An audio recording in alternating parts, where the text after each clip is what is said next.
할렐루야, 할렐루야. 하나님이 우리와 함께 하십니다. 하나님이 이 시간 우리를 인도하십니다. 우리 이 시간 함께 앞뒤 좌우에 계신 분들과 함께 좀 이렇게 인사하시면서 우리 말씀의 자리 앞으로 나아가고 싶은데요, 우리 인사하실 때에 약간 이렇게 도전하는 마음으로 인사했으면 좋겠습니다. 앞뒤 좌우에 계신 분들께 이렇게 인사합시다. 이 시간 하나님의 은혜를 충만하게 받읍시다. 인사하겠습니다. 인사하시겠습니다. 이 시간 하나님의 은혜를 충만하게 받읍시다. 할렐루야, 할렐루야. 네, 은혜를 받은 그 과정 중에 제일 첫 번째 과정이 뭐가 있는지 아십니까? 말씀 암송이 있습니다. 이 시간 오늘 우리에게 주신 그 말씀 암송 함께 외워보도록 하겠습니다. 마가복음 10장 45절의 말씀 우리가 같이 한번 한 목소리로 암송해 보도록 하겠습니다. 시작. 인자가 온 것은 섬김을 받으려 함이 아니라 도리어 섬기려 하고 자기 목숨을 많은 사람의 대속물로 주려 하심이라. 마가복음 10장 45절 말씀. 아멘. 네, 오늘 우리에게 주신 하나님의 말씀도 함께 같이 나눠보기를 원합니다. 오늘 우리에게 주신 하나님의 말씀은 마태복음 26장 6절부터 13절까지의 말씀입니다. 마태복음 26장 6절부터 13절까지의 말씀인데 신약 45쪽쯤에 있습니다. 마태복음 26장 6절부터 13절까지의 말씀을 우리가 한 절씩 교독하신 후에 마지막은 함께 읽도록 하겠습니다. 하나님의 말씀 읽겠습니다. 예수께서 베다니 나병 환자 시몬의 집에 계실 때에 한 여자가 매우 귀한 향유 한 옥합을 가지고 나와서 식사하시는 예수의 머리에 부으니 제자들이 보고 분개하여 이르되 무슨 의도로 이것을 허비하느냐? 이것을 비싼 값에 팔아 가난한 자들에게 줄 수 있었겠도다 하거늘. 예수께서 아시고 그들에게 이르시되 너희가 어찌하여 이 여자를 괴롭게 하느냐? 그가 내게 좋은 일을 하였느니라. 가난한 자들은 항상 너희와 함께 있거니와 나는 항상 함께 있지 아니하리라. 이 여자가 내 몸에 이 향유를 부은 것은 내 장례를 위하여 함이니라. 내가 진실로 너희에게 이르노니 온 천하에 어디서든지 이 복음이 전파되는 곳에서는 이 여자가 행한 일도 말하여 그를 기억하리라 하시니라. 아멘. 네, 오늘은 이 마태복음 26장 6절부터 13절의 말씀을 가지고 관계의 법칙에서 민감성의 법칙을 가지고 함께 좀 나누려고 합니다. 여러분들께 설교로 깊게 들어가기 전에 한 가지 좀 여쭈어보고 싶은 게 있습니다. 여러분들은 지금까지 이렇게 살아오시면서 이렇게 민감하게 혹은 예민하게 이렇게 반응하면서 사셨던 경험이 있으십니까? 네, 아마 뭐 한두 번씩은 있으실 겁니다. 저도 물론 있습니다. 아시겠지만 이제 제가 작년 10월에 이제 결혼을 했는데 결혼하기 전에 이제 여자친구죠. 예. 저는 굉장히 예민하게 이렇게 반응하며 살았을 때가 어쩌면 그때였던 것 같습니다. 여자친구를 만날 때 어떤 기분이지? 어떤 기분이지? 그리고 여자친구의 어떤 스타일이 뭐 머리나 약간 이렇게 뭐가 달라지면 옷이 달라지면은 뭐가 달라졌지? 굉장히 민감하게 쳐다봐요. 왜냐면은 그걸 민감하게 캐치를 못하면은 저와 저의 아내 사이에 그 알지 못할 미묘한 기류가 흐르기 시작합니다. 그러면서 이제 아무거나 먹어. 뭐 그러진 않지만 이제 그런 어떤 미묘한 조금은 어려운 그런 찬바람이 불 수 있기 때문이죠. 사실 이런 어떤 연애뿐만이 아니라 우리는 살아오면서 굉장히 민감하게 혹은 예민하게 반응하던 상황들이 있었을 겁니다. 뭐 우리 성도님들 가운데 이제 직장을 다니시는 분들은 직장 안에서도 굉장히 민감하게 이렇게 반응하실 때가 있죠. 또 이렇게 인간관계를 이렇게 살아가다 보면은 우리 뭐 남자분들 중에는 이렇게 군대 다녀오신 분들 보면 이제 선임들의 눈치를 민감하게 봐야 될 때가 있었을 겁니다. 뭐 그리고 또 어릴 때를 생각해 보면은 학교에서 이제 친구들 관계 속에서도 이렇게 예민하게 민감하게 반응할 때가 우리에겐 있었죠. 이렇듯 우리는 살아가면서 오늘 설교의 제목처럼 이런 민감함을 가지고 지내는 상황들이 종종 있었다는 겁니다. 그런 가운데 여러분 우리는 한번 생각해 볼 것이 있습니다. 그게 뭐냐면요, 잘 생각해 보세요. 민감함과 예민함 이 두 가지는 어떤 차이가 있을까요? 뭔가 종이 한 장 차이 같죠? 별로 뭐 비슷할 것 같기도 하고요. 근데 여러분 잘 생각해 보면요, 이 민감함과 예민함은요, 예민함에는 분명한 차이가 있습니다. 이 두 가지를 구분하는 가장 큰 기준을 알려드리면요, 그게 뭐냐면 그 방향이 누구를 향하고 있냐, 이걸 보면은 민감함과 예민함을 구분할 수 있습니다. 그래서 예민함의 경우에는요, 자기중심적이고 자기 방어적인 모습이 나타납니다. 그래서 굉장히 예민하다라고 하면은 날카롭고 짜증내고 굉장히 뭔가 지나치게 반응하는 그런 모습들이 나타나죠. 반대로 민감함의 경우에는 어떤 특징이 있냐면요, 타인 중심적인 모습이 있습니다. 그래서 자신을 변호하고 방어하는 그런 예민한 모습보다는 다른 사람의 입장을 이해하고 또 그 입장을 이해하려는, 변호하려는 그런 모습들과 특징이 나타난다는 거죠. 사실 어떻게 보면요, 예민함과 민감함은요, 비슷하게 느껴질 수 있습니다. 하지만 그 두 가지에는 분명한 차이점이 있다는 거죠.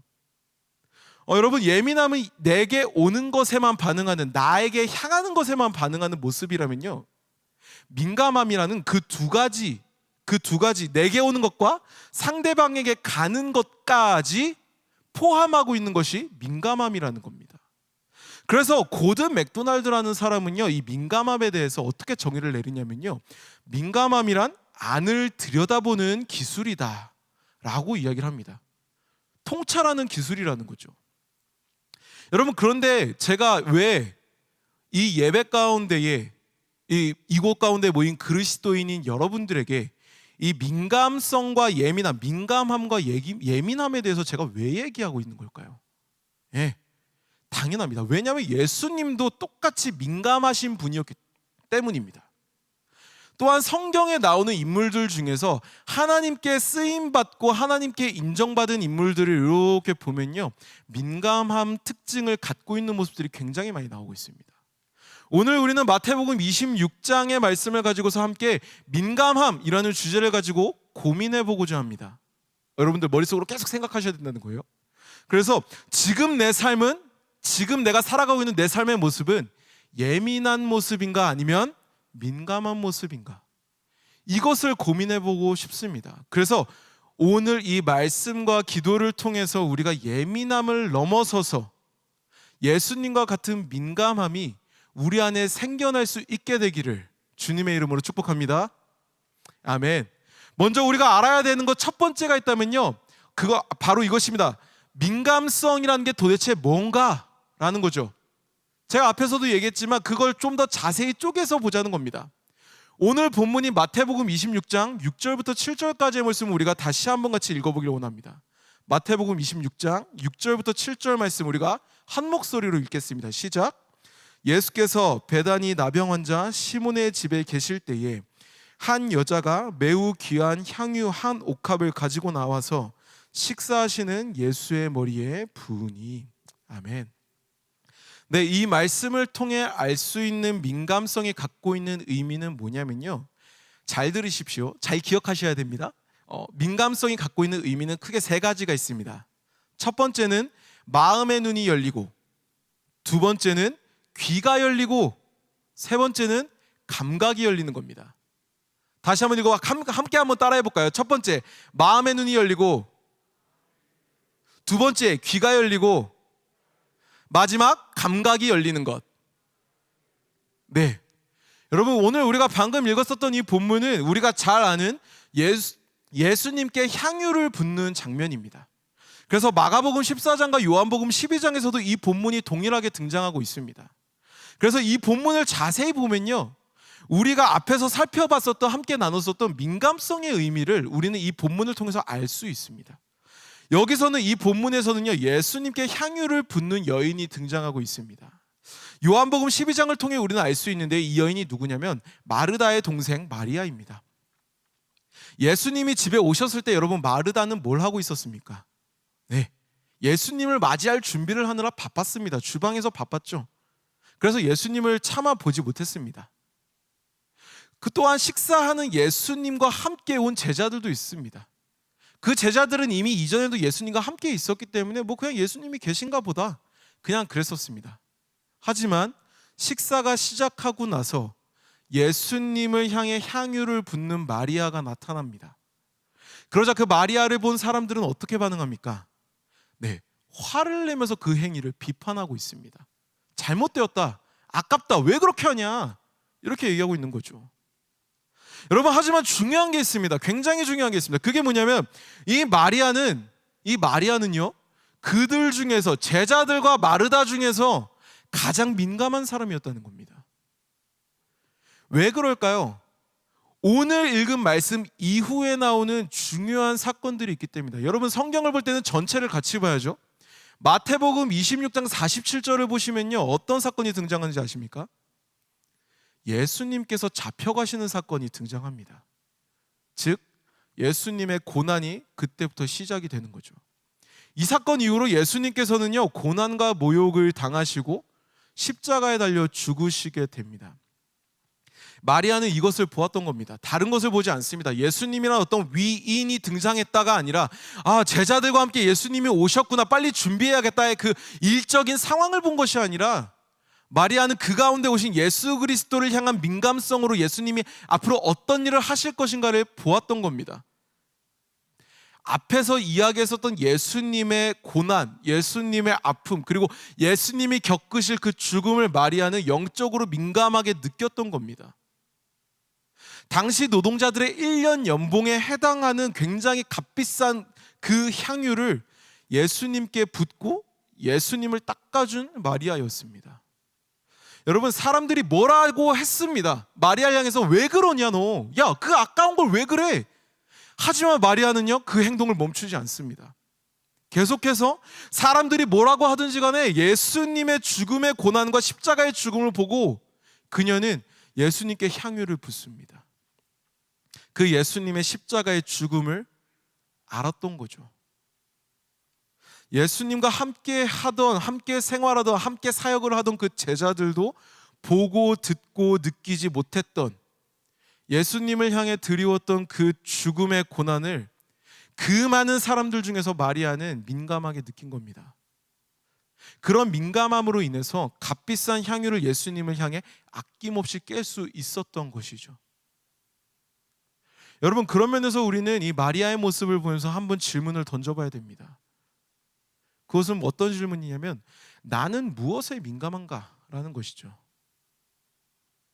사실 오늘 말씀에서 민감한 모습을 보여준 인물은요, 마리아 외에도 다른 한 명이 또 있습니다.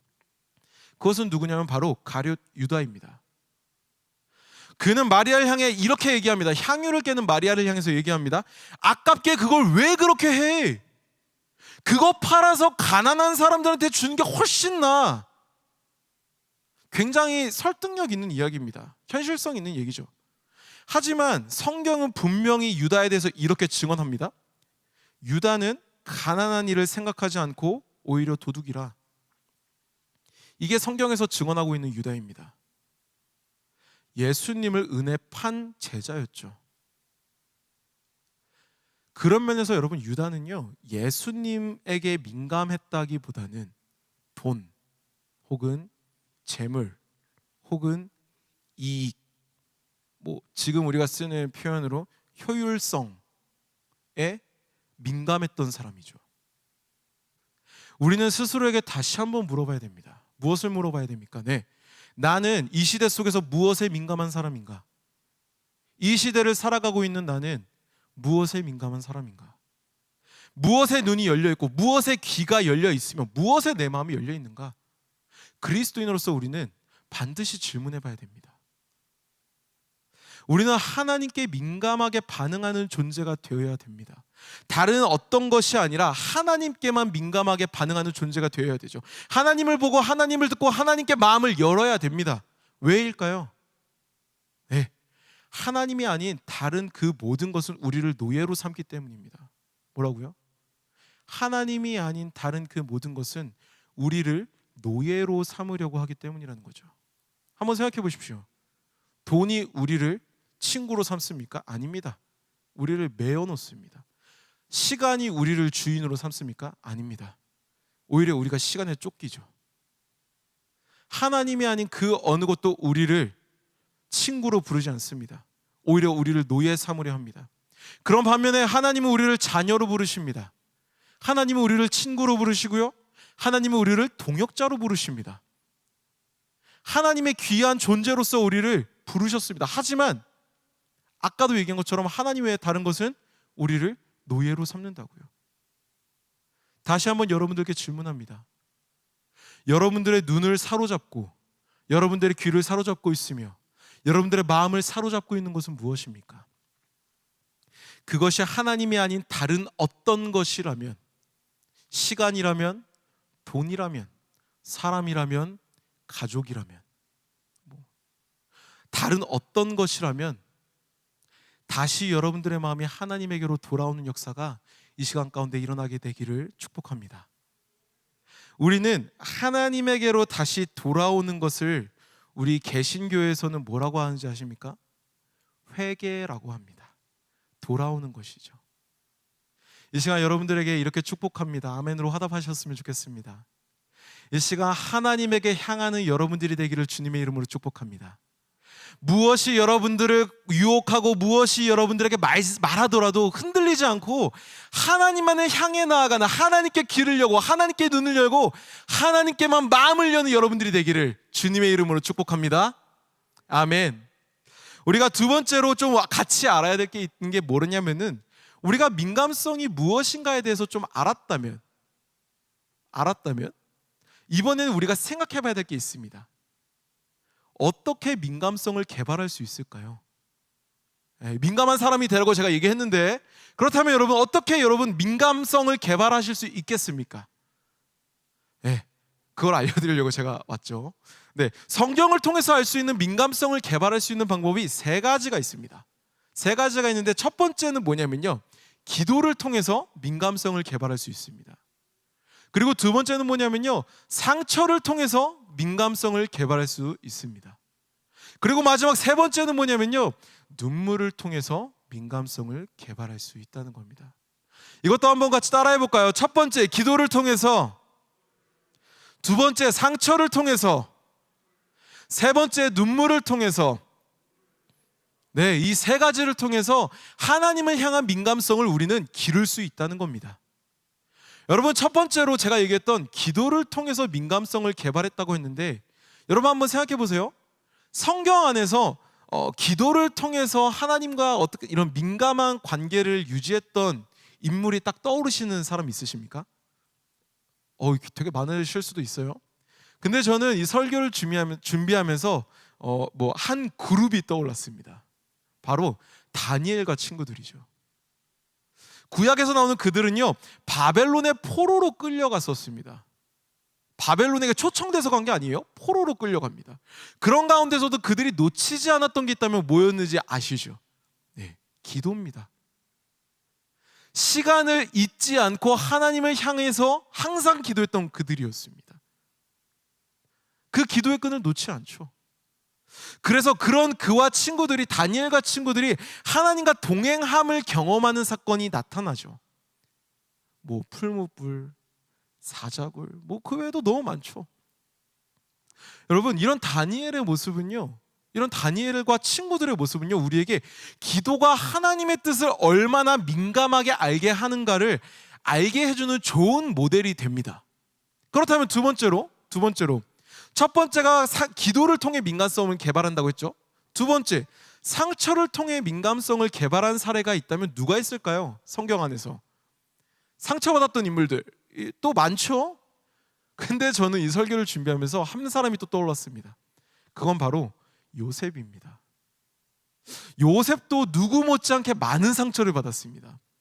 형제들의 질투를 받아서 상인에게 팔려갔던 요셉, 그런 사람이었습니다. 그 과정에서 수많은 일들을 경험하죠.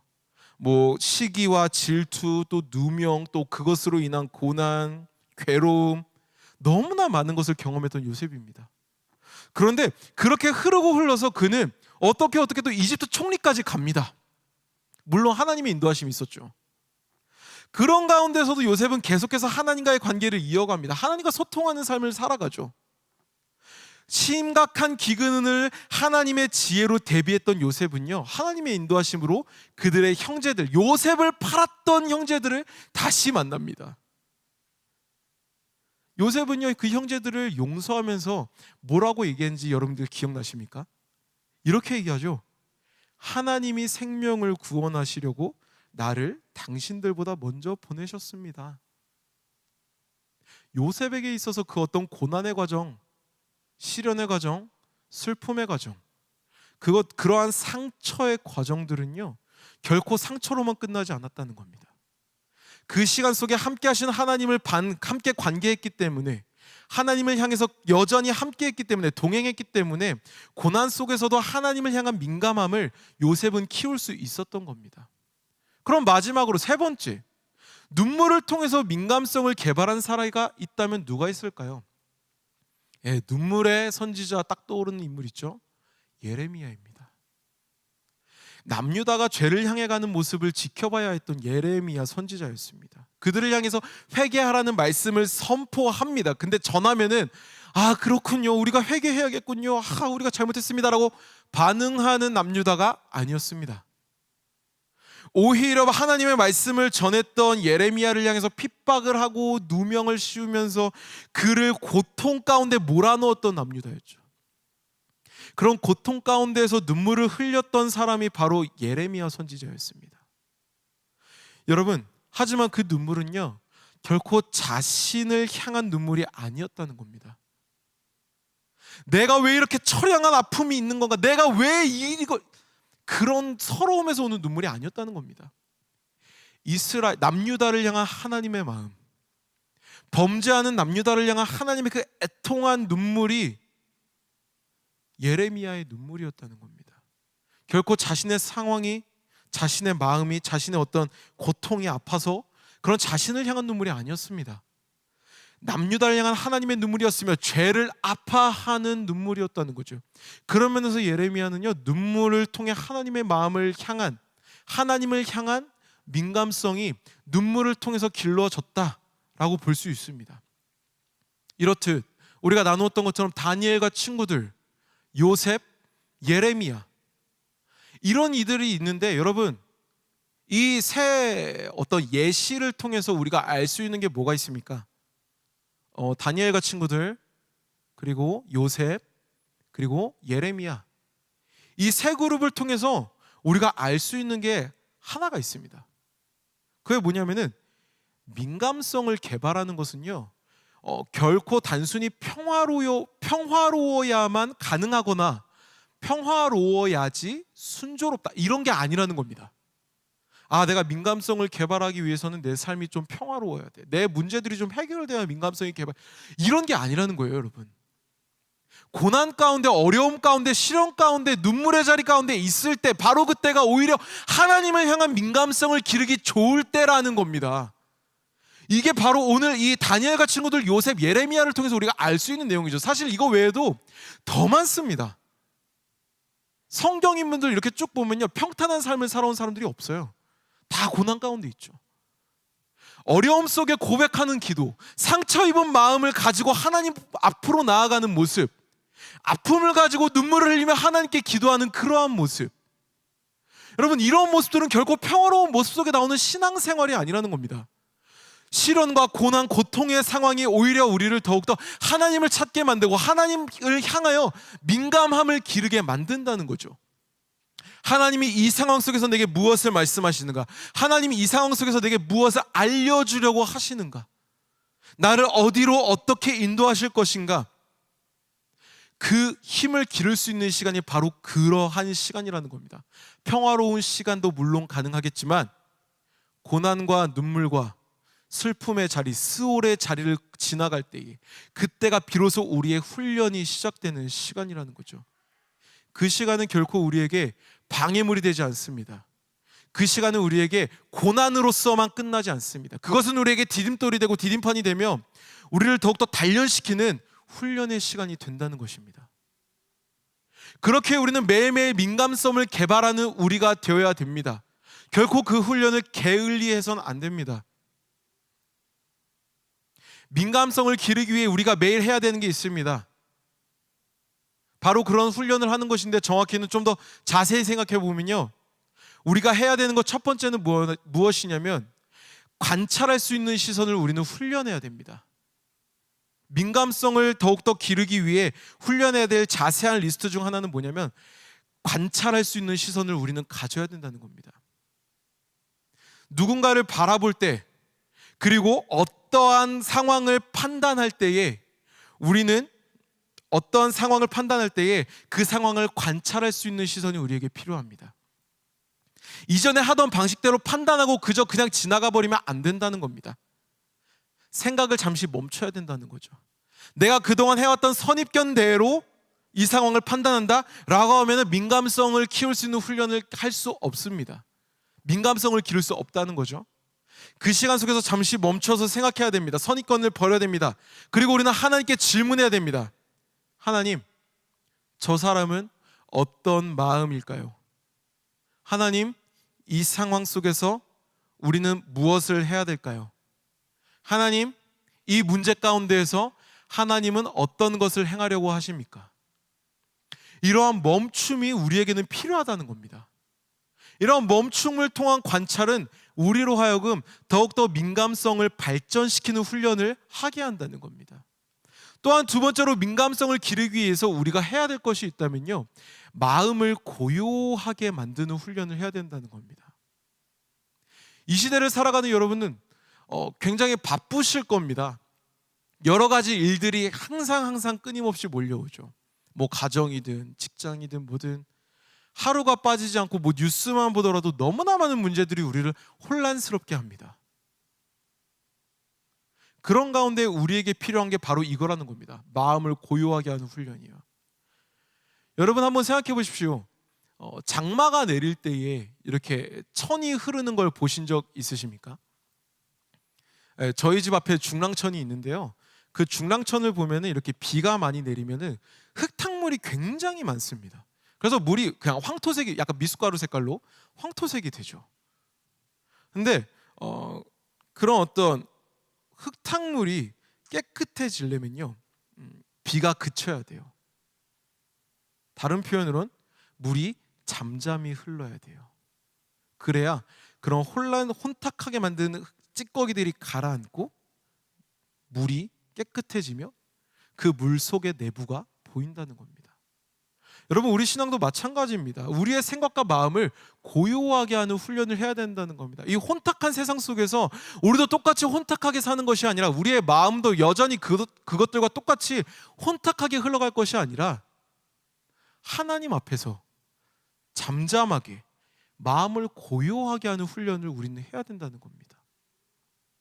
그리고 또한 가장 중요한 게 있습니다. 가장 중요한 겁니다. 우리의 민감성을 훈련하기 위한 방법 중에 가장 중요한 방법이 있는데 그게 뭐냐면요, 존중하는 마음을 바라보는 훈련입니다. 존중하는 마음으로 바라보는 훈련이요. 누군가의 아픔이나 힘듦을 볼 수 없는 이유가 있습니다. 이 시대를 살아가면서 예전과는 굉장히 달라진 느낌이 듭니다. 뉴스를 보면은, 또 이렇게 지나다닐 때 보면은 굉장히 제가 어렸을 적에 봤던 모습들과 다른 느낌을 많이 겪습니다. 약간 조금은 차가운, 조금은 좀 냉랭한 그런 모습을 보는데 한번 생각해 봤습니다. 우리가 이 세상을 살아가면서 사회 안에 나타나는 아픔이나 눈물이 분명히 있는데, 연약한 이들이 분명히 있는데, 왜 그들에 대해서 지금 시대는, 또 젊은이들은, 그리고 이 시대를 살아가는 사람들은 뭔가 좀 이렇게 좀 차갑지? 왜 좀 이렇게 냉랭하지? 라고 생각해 봤을 때 그것에 대한 답을 저는 이렇게 내렸습니다.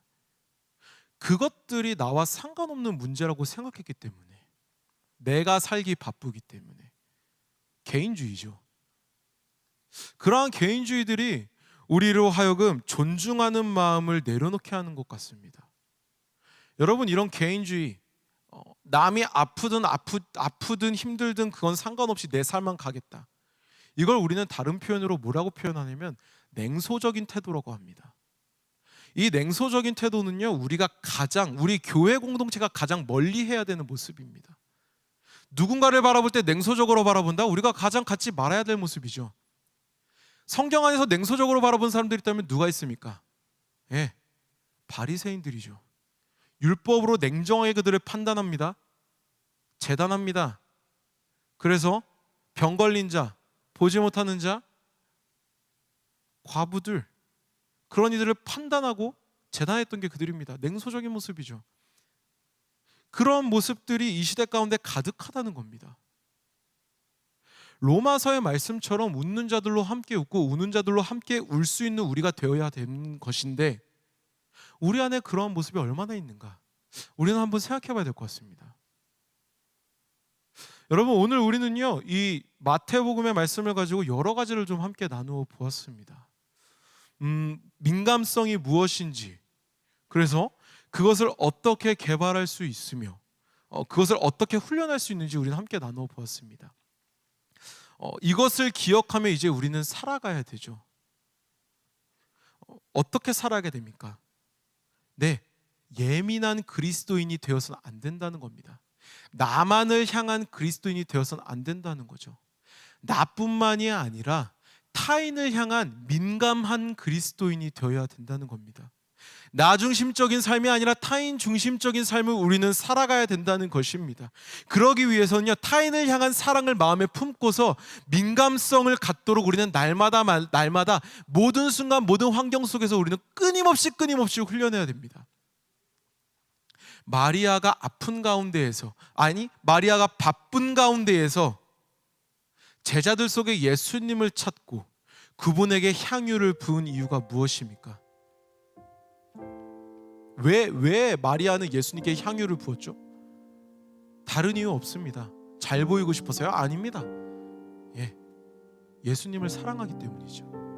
예수님을 사랑하니까 1년치 연봉에 달하는 그 값비싼 향유를 아낌없이 깨버릴 수 있었던 겁니다. 주변에서 야, 너 그거 왜 깨? 야, 마리아야, 너 그거 팔았으면은 너 왜 이렇게 무식한 짓을 했어? 라는 소리가 들려와도 마리아는 개의치 않습니다. 왜요? 예수님을 사랑하니까요. 그 사랑이 마리아를 붙들고 있었기 때문에 마리아는 아낌없이 향유를 깰 수 있었던 겁니다. 이런 마리아의 모습이 우리 안에도 나타나야 합니다. 유다처럼 계산하고 합리적인 것을 따르는 모습을 사는 것이 아니라, 이 시대처럼 쟤는 쟤고 나는 나야, 쟤 문제가 나랑 상관없으니까 나는 그냥 내 갈 길 가면 돼 라는 냉소적인 태도를 가질 것이 아니라, 우리가 가져야 될 것, 우리가 따라야 될 것, 우리가 살아내야 될 것, 그것은 예수 그리스도의 모습입니다. 여러분, 예수님이 어떻게 사셨습니까? 네, 아픈 이들을 외면하지 않으십니다. 작은 자들을 포기하지 않으십니다. 그 시대 가운데 판단받고 정죄받던 그들을, 아니요, 오히려 그들에게 찾아가신 분이 바로 예수 그리스도입니다. 왜요? 그들의 마음이 어떤 마음인지 예수님은 아셨기 때문입니다. 영적 민감함이 있으셨던 분이 바로 예수님이시기 때문이죠.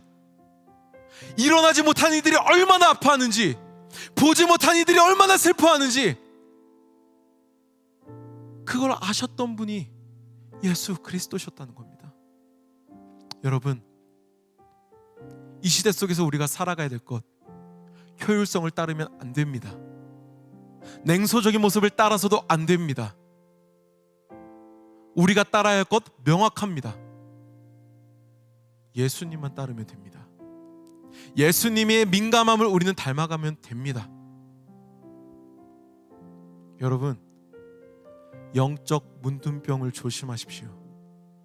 내가 무엇을 보는지, 내가 무엇을 듣는지, 내가 무엇을 느끼는지 아무것도 느끼지 못한다면, 혼탁해져 있다면 그것은 영적 문둥병에 빠진 것입니다. 여러분들의 삶은 어떠십니까? 여러분들의 삶의 모습은, 여러분들의 지금 영적 상태는 어떠십니까?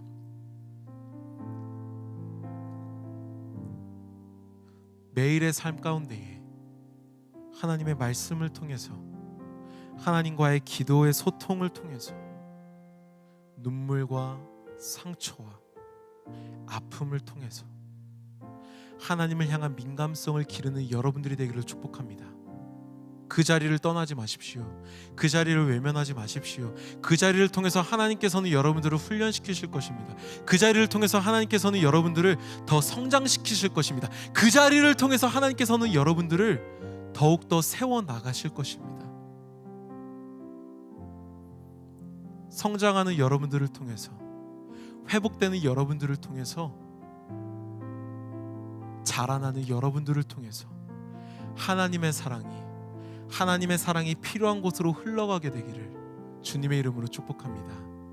아멘. 이 시간 우리가 함께